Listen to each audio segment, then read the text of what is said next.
And I should have hooked up my Christmas lights too, because y'all all look so festive. I know the ITSs are familiar with Minecraft, and I'm not sure about our audience, but I'll just share a little bit about what Minecraft is. So it's a game basically, and it's called a sandbox game. So it's a place where you can create anything that you want, and in doing so, we've turned to using it for education, and we can do it for almost any subject area because it's like having a gigantic pile of Legos virtually, and you can just build whatever you want to. And with people adding extra game functionality to it, you can basically turn this game into such a learning tool. And it's been so exciting to see in our past 3 years how teachers have embraced using this tool. And I'm going to show you really quickly a screen share. Let's see if I can find the right one. Not that one. Let's see. Not my server either. Entire screen, I think. Hang on with me. There is a world library that the Minecraft EDU. The EDU is a special version of Minecraft that we are using to it has teacher controls, which I'll show you in just a moment. But I just wanted to share with you this site, which lets you download worlds that teachers have made. And this just started. It's probably only about a year old. And teachers just keep populating this with more lesson ideas all the time. It's just fantastic, all the kinds of things that you can do with Minecraft.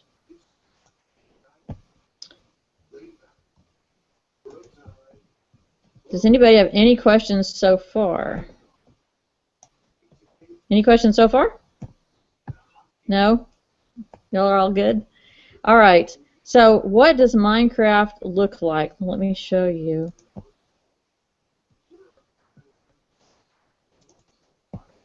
So this is the game, and I'm going to click back to game, and this is one of my favorite worlds. This is called the World of Humanities, and as you can tell, this looks like the ancient Greek building. And what some teachers in Dubai have done is created this world, and you can go to all sorts of places, and there's a lot of learning available in here. For example, I can click and I can learn about Greece. Oh, and here comes someone to talk to me. Who was that man? Let's find. Oh, it's Aristotle. If I can catch him, we can talk to him. Lori, I don't know if I'm the only one, but I can't see anything. Can the rest of you see her screen? I can't see her screen. It was white. It's just white. I can't see. It's white. Yeah, well, most of it is white, so hang on. I'll see if I can get back. Okay. Wait, let me go back. Screen share.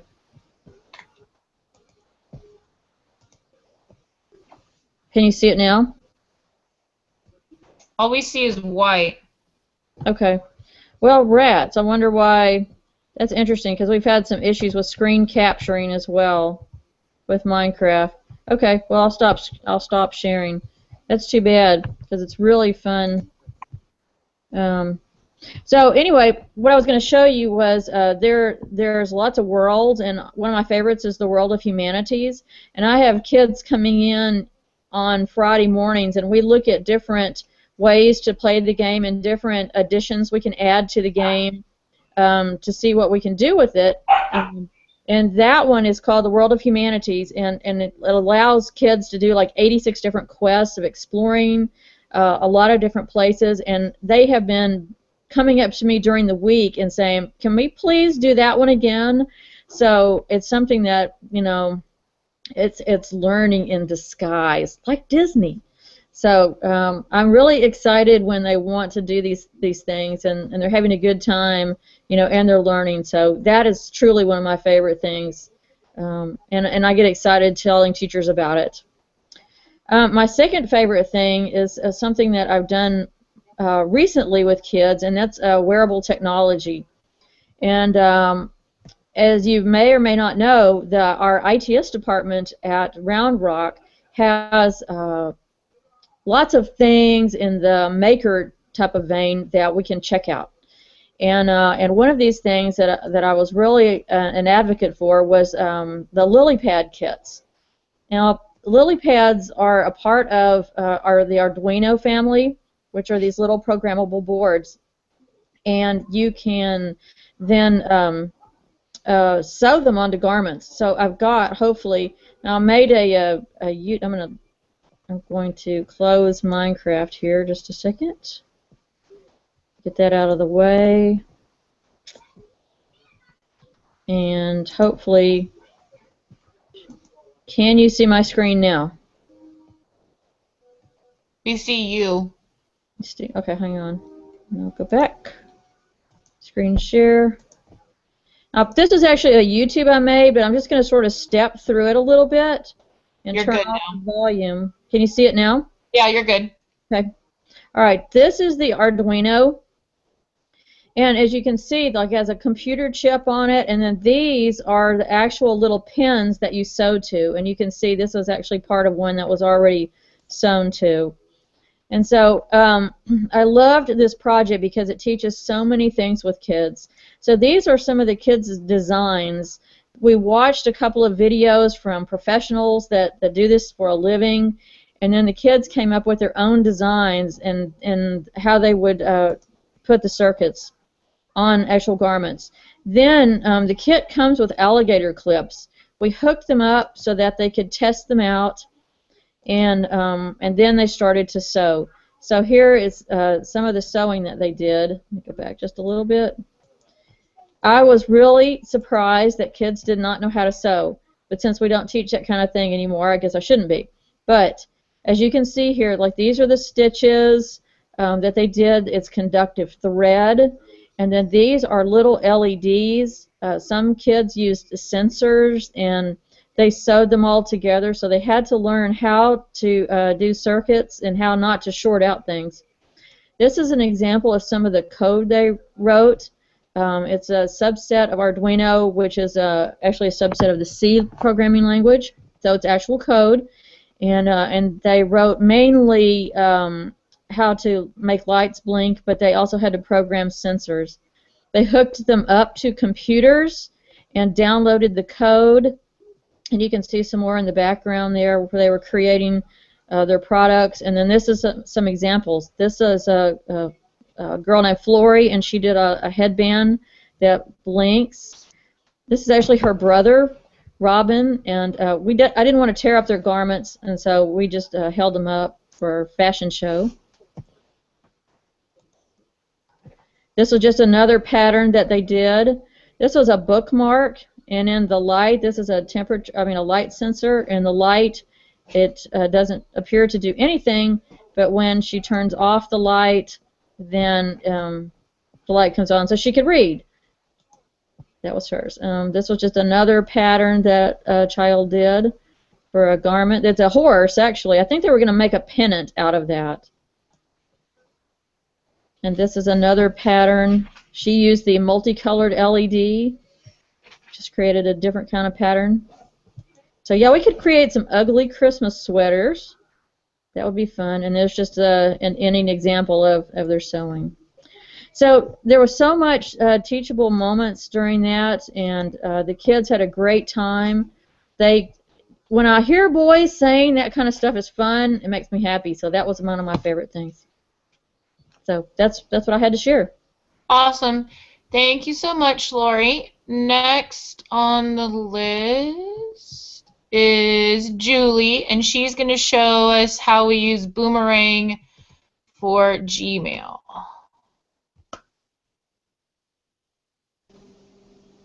All right. Am I still muted? Nope, you're good. Okay, good.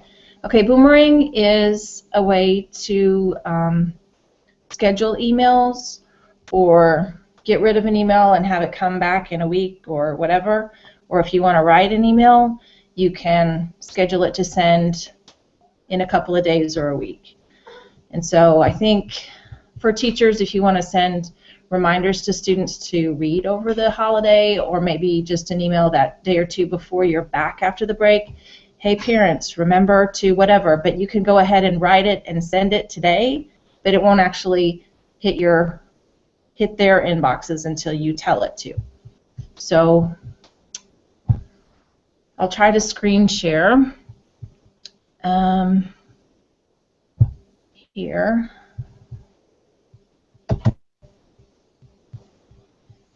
And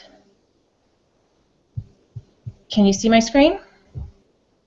Yes, ma'am. Awesome. Here's my mail. Emma Ching sent a reminder, where is it, Emma? That we have an ugly sweater day at Great Oaks. Third one from the top, I think. There, do you see it? There it is. Ugly Christmas sweater day. So I'm just going to pop this to the top of my email on Monday afternoon so it reminds me to get my sweater ready for Tuesday morning. So I'm just going to hit boomerang, and it says return conversation to inbox, and I can specifically say just pick what it's got, or I can select a date down here. So next Tuesday is what, Monday's the 14th, and I don't want to come to me till, let's say, 2.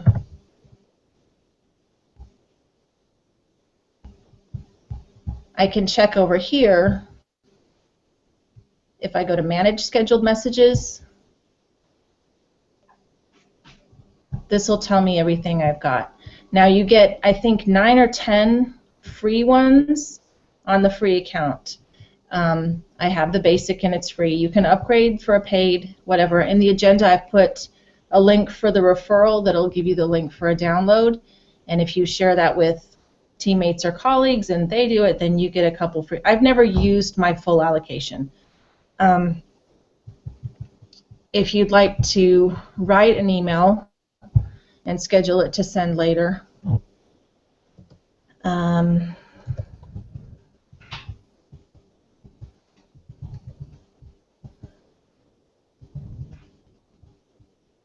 you come down here and it's just, I can't see it.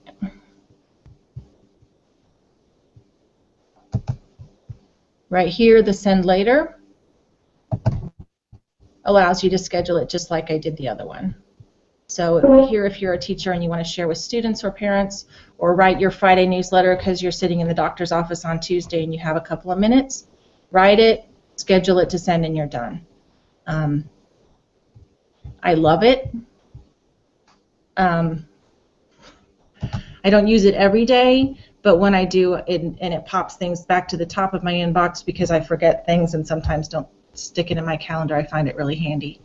So it's Boomerang for Gmail. This is the icon, and this is the link I sent in the agenda. When I went to Google Play, it looks a little bit different. It doesn't have the rainbow, but this is what you're looking for. So I hope it's helpful, and it's one of my favorite things. Mary Mary. Thank you, thank you. And like you said, you go to Google Play to add that to your account? Yeah. Yeah. Okay. Gotcha, gotcha. Alrighty, next on the agenda, thank you, Julie, is Natasha, and she's going to talk to us about Kazena. I said that right, didn't I? I have no clue, but I really like it. I'm going to share my screen.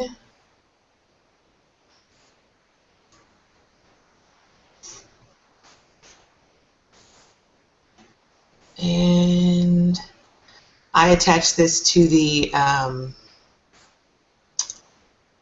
agenda. It's super easy. I don't know if you guys are familiar with this, but it's a way to leave voice feedback for your students. So if you go to the add-ons, I already have mine installed, but if you go to Get Add-ons and search for it,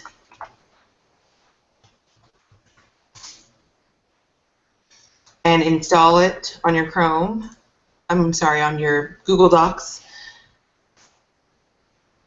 and then you open it,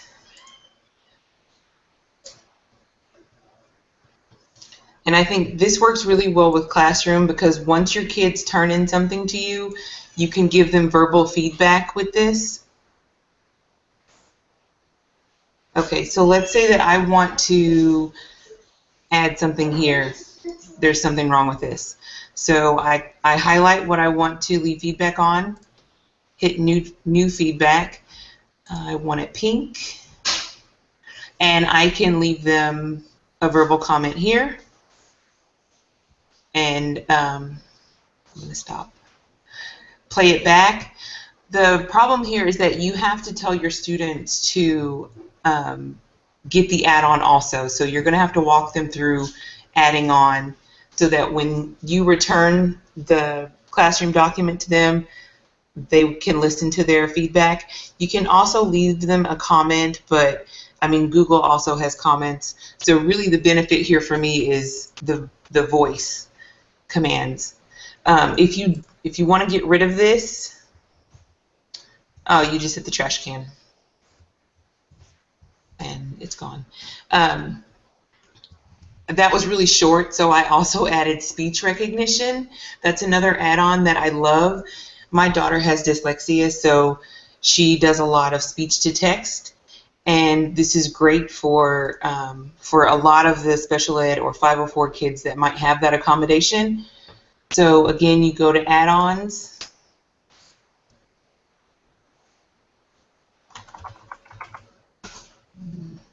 Here it is, speech recognition.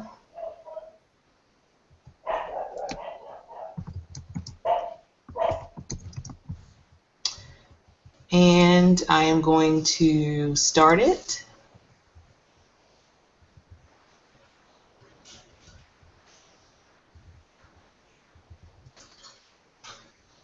Allow. I really like this add-on. And there it puts the text where I am in the document. And if you can annotate it, you can say period, question mark, space, and it will follow those command prompts.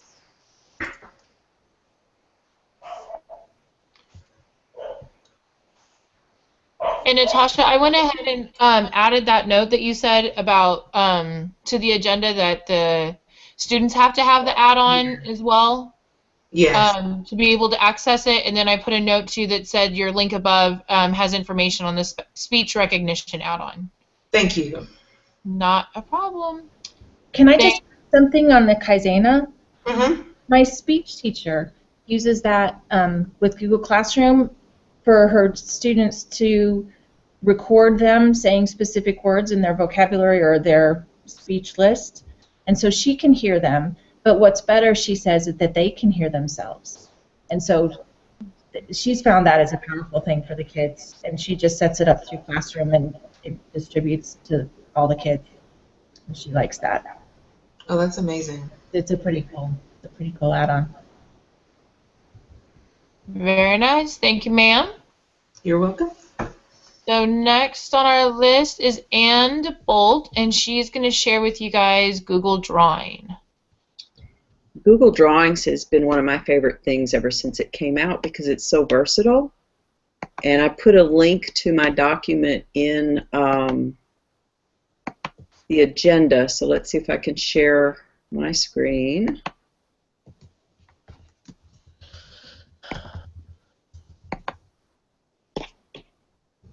Can you see my screen? Yes, you're good. I see it. Okay. I did this in Google Drawings, and it took me about an hour, I guess, because I had to find links that I wanted to put in here. But I wanted to show you a few of the things that you can do in Google Drawings. First of all, you can customize the size of the canvas, and you do that just by pulling this in or out. So that's how I got my document to be long and narrow. And you can make comics with it, which obviously this is kind of an example of that, although they're not really talking to each other, but you could. And so I put little happy faces, which are just done with the drawing tool, and these are links. So this takes you to a tutorial on how to make comics. And it's kind of cool because you can do it with photographs as well. I did not create this tutorial, but I thought that it was really neat and would be a fun and kind of an easy way to turn photos into a learning opportunity for kids. So you can do comics. You can also do interactive posters, which is what I was trying to model with this right here. So I brought in images, I added, these are called call-outs to make the comics. You can add text, you can add other text boxes, and you can add links as well. And so this is actually where I got the idea for most of these things is from an article from Ditch That Textbook. I don't know if anybody's heard of them or not. But this explains how to do an interactive poster. Oops. I accidentally clicked in the wrong place. Let's see if I can get back to that. Here we go. Okay, so this is step by step. If you haven't really used Google Drawings, this tells you how to get to it, how to insert images, shapes, how you can insert links and all. So this is pretty cool. It would be a different way for your students to present things that they know. You can make a Venn diagram. This also is a little tutorial on how to do it. And something else that I want to add is if you go into templates within Google Docs or within Google Drawings, you can find some of these things in the templates and then just copy those and use those. But these were specific examples that I found. So you would work with, you know, changing the fill of these circles and all that. But the cool thing about, one of the cool things about it is you can move your items and put them exactly where you want them. You can't do that in Word or in a Google Doc. You can in Google Slides, but Google Drawing has a few more features. Timelines, same thing. You could actually have students create their own timelines if you gave them a blank canvas. They could just do, you know, these boxes and then arrows and whatnot.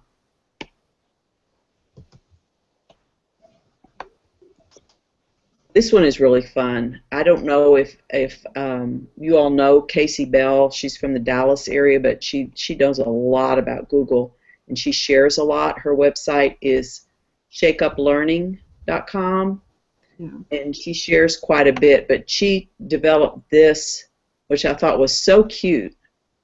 And it's like refrigerator magnets, but she did it in Google Drawings. And so you can, the connection's really slow, sorry. We did create code. Isn't that a cute idea? I like it. I dig it.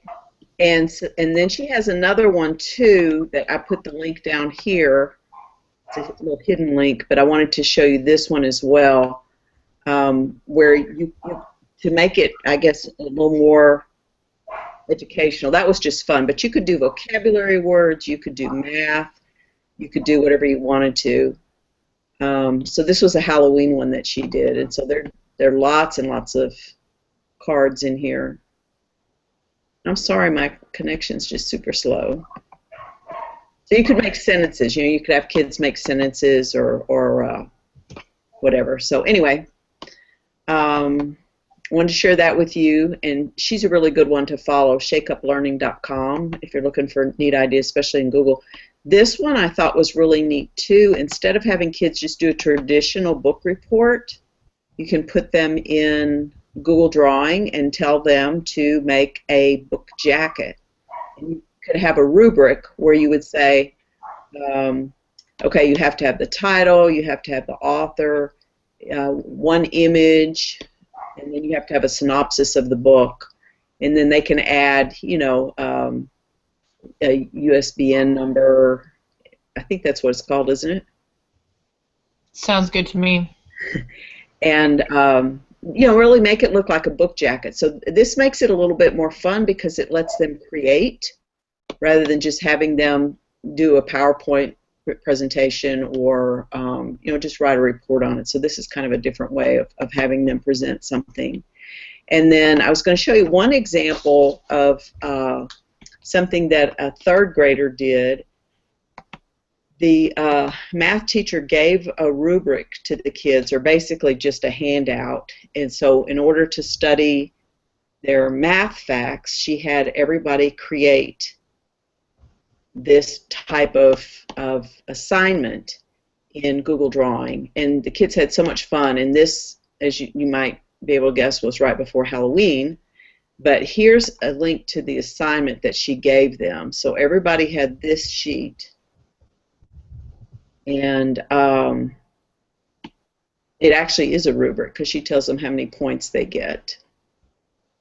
So I thought this was a pretty creative and simple use of Google Drawings. And I like how she put this down at the bottom. You may add pictures when you complete each area and add extra flair, because they get all caught up in all the fluff rather than the content. So she has them doing the content first. But anyway, Google Drawing is very, very versatile, and if you haven't used it, I put links into some of those tutorials or whatnot, so you can figure out how to use the tools. And it's fun. Kids love it. They get to create. If you have them working together on a document, they can collaborate, communicate. It's the 4 C's. It's what works. So that's all I have on Google Drawings. Unless somebody has questions. I'm inspired. That was a lot of cool stuff. I mean, I had seen Google Drawings, but I hadn't seen that much cool stuff done with it. And David said in the comments, he said, I like to use drawings combined with Classroom to send my students digital spelling sorts. Cool. Neat idea. Lots of ideas. It's just, as creative as you can be. You can come up with stuff. So. And thank you for sharing that visual that you had with all the links. Yeah, that was really I good. haven't had time to put together, and ideas that I hadn't thought of, and websites like that Ditch, that textbook. I hadn't heard of that one before, so I'm excited to delve into that later on. Okay, good deal. Thanks. Okay, so last but certainly not least is Jan, and she's going to show us how to use, is it MindMap? Am I pronouncing that right? As a concept map, and actually it's kind of hard. Watching that Google Drawings, I could think of ways of combining these two. That was a great one, Anne. Okay, mind map is, I know concept mapping and mind mapping is not new, and certainly mind map is only one of the things that we could actually use to do it. It's available as a Google Apps for Education. If you go in and just get it from the Play Store, it has this kind of little, I think of it as the blue spider. I don't know why, it's just kind of a goofy looking little thing. But what a lot of people already understand how to make the Chrome, let me just make sure I've got my screen share on here. Can you guys see that? Not yet. We still see you.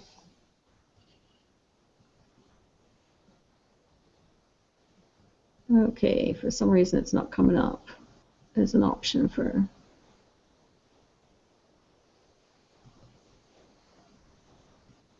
Oh, probably because I'm using the desktop one. Give me just a second. But it's available as a desktop app and as a Chrome app for education. So let me just go into Chrome to get it.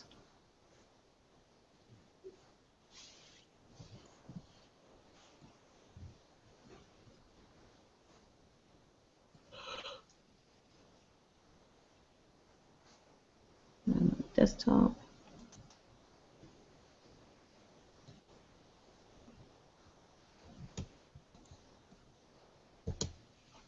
There we go.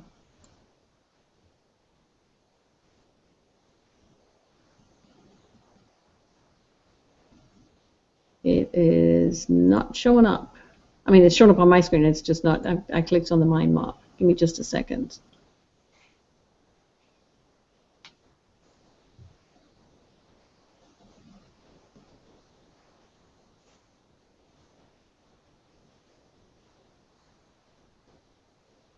Okay, here we are. And think about that. Can you see it now? Yes, ma'am. Okay. And there are two apps. You can use it either as a desktop, so you don't have to be in Chrome, or you can use it as a Chrome app. You just click on this little blue spider. It's super easy to use. Even our third graders are having no problems with it. You just double click, type in whatever you want, and obviously I have dyslexic fingers tonight. And then if you click on tab, it'll give you a child or a sibling. Whichever one's highlighted or has these little white, the white dotted lines around it, click on tab and it'll go from that area. So sentence 2, it's really easy to, so you can have the kids, brainstorm their ideas, write out as many words as they want. It doesn't matter if they get it in the wrong format. They can just easily drag and drop. Oops. Sentence 1 should be part of the main idea. Sentence 2 should come after sentence 1. So they can move things around very easily to get the idea they want. Now, the thing we've been using it for a lot recently is over here on the right-hand side, there's a storyboard aspect. And if you highlight the thing that you want to be first part of the storyboard, click on that. So the first idea might be a main idea. Now, maybe you want to add a picture to this. So if you right-click, insert picture. I don't have a lot in my, let's see, the main idea is going to be a tree, just because I cleaned all my download file out with all my goofy images. That's going to be way too big because I don't want to fill the screen up, so we're going to make it the proportions. And then so I have this icon that's attached to it. And you see now here we have the main idea is an icon. I've used clip art here, but you could just as easily use a photograph that you've taken. Then, second idea, sentence 1, maybe we're going to add an icon to this. So you always have to add the icon in this area on the left, and it will pop up on the right. And the way we're using this, we're taking the 4th graders tomorrow to San Antonio, to the Alamo. So today we had them think about what do they want to tell a story about when they get back? What sort of questions do they have about the Alamo? So they've already drafted this out. And tomorrow we're taking cameras and flip cams, and we're going to be creating our own visuals and bring them back. They'll insert them here, so then they've already got their storyboard ready to create a slideshow. Does that make sense? Now, is that something they can easily import into Google Slides or Yes. to read those images, or is there like a slot or a presentation tool within that? There isn't a presentation tool in here, but if you see here on the save, you can Okay. directly to your Google Drive. It does save as a PDF, but then, what we're going to have them do is print it out, and then this is just the planning thing, so they can move things around, and then they'll create a Google slideshow. The primary goal here was to teach them the concept of a storyboard, because for some reason they were struggling with that. This just allows them to move things around, to add maybe another idea. And all I did here was right-click on that to get an idea of what else I can add. You can edit the text, you can change the color, you can connect it to something, you can hide things. So maybe they have like 3 or 4 ideas for the first slide, but they're getting distracted because they have too many things on there. They can just go ahead and expand or collapse them to kind of keep the screen neat. And that's good for a lot of our kids that are ELL. That are ADHD. It's also good for kids that are ELL because they can add, maybe tree, they can add extra nodes to be the descriptive text. So green, tree, leaves, leaf or leaves. So they can kind of keep the vocabulary there, but they can collapse it so it's not always there unless they need it. Does that make sense? Yeah. So it can be used for the ELL kids very easily to help them expand their vocabulary but still stay on track to keep the storyboard going. And all of this is just right-click to expand it and collapse it, or right-click to edit the text, right-click to insert a picture, and you can always move it over to the storyboard at any time. I found the easiest way with the kids is to use this plus button. Just highlight what they want and add the plus button. Any questions? Can you add more than one picture Sure. to a box? You can add a picture to each child. So here, select file. But you can't add more than one picture to a tile. I think you can only add one. And I'm just thinking, I don't know if we can add a movie or not, but we're going to try. No, it's not. It's only going to let you add an image. Well, let's try right now. I haven't thought about adding an extra picture, but let's see. It looks like there's only going to be one place. Mm-hmm. Yeah, because it's only letting you, it's making you switch the file instead of adding. Yeah. But since, you know, most of their text is going to be done around one slide, I guess the goal there would be, here, with what we're doing is they're going to take photographs when we're at the Alamo, so they're going to be using one photograph for each. Or you could just say, I mean, you could make this slide 1, and then add picture 1, picture 2, and picture 3, and then expand or collapse those together, and then have slide 2 with picture 1, picture 2, and picture 3. So each one would have 3 children. Mm-hmm. Does that make? Let me see. Insert. Just going to hit tab here, and then so this will be slide 2. So that way we'd have 2 pictures going in there, and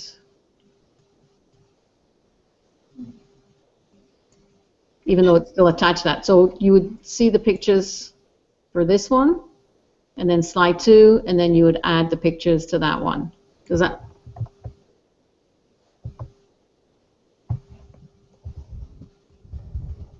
But you could do it that way if you were going to add more pictures, because remember this is just a draft for them to get the idea of how they're going to arrange the actual movie or the actual slideshow they're going to create.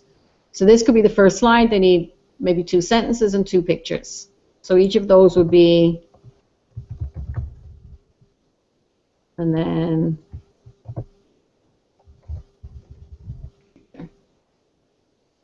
maybe they've got that and they just want to collapse that right now.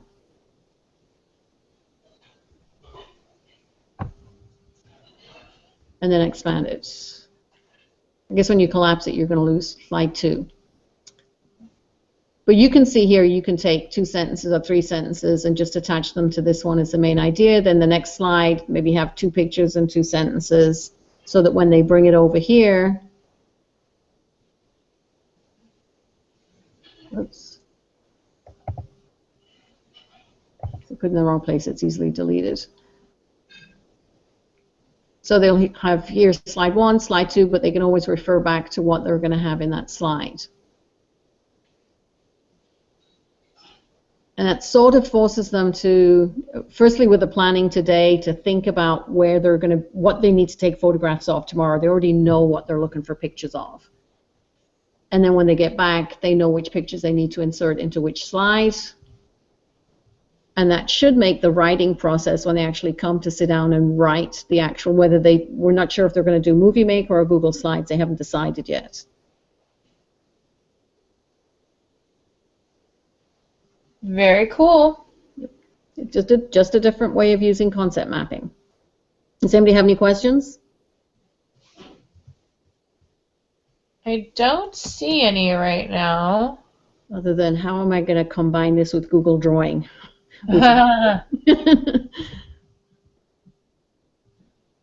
Alrighty. Well, if presenters, did you have any last things that you wanted to add or anything? If not, we can wrap it up and say it's been an evening. Sounds good. It has been that. Alrighty.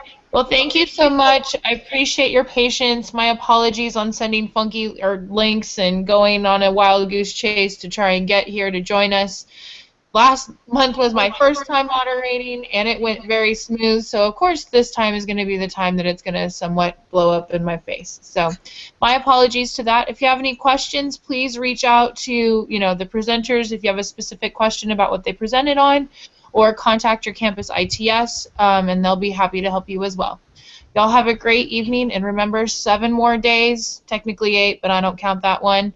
7 more days, so hang in there, guys, and have a great rest of your fall semester and an amazing, enjoyable, and relaxing time with family winter break. And we will see y'all in January. Oh, don't forget to fill out your reflections so that way you can get credit. It's linked in the agenda.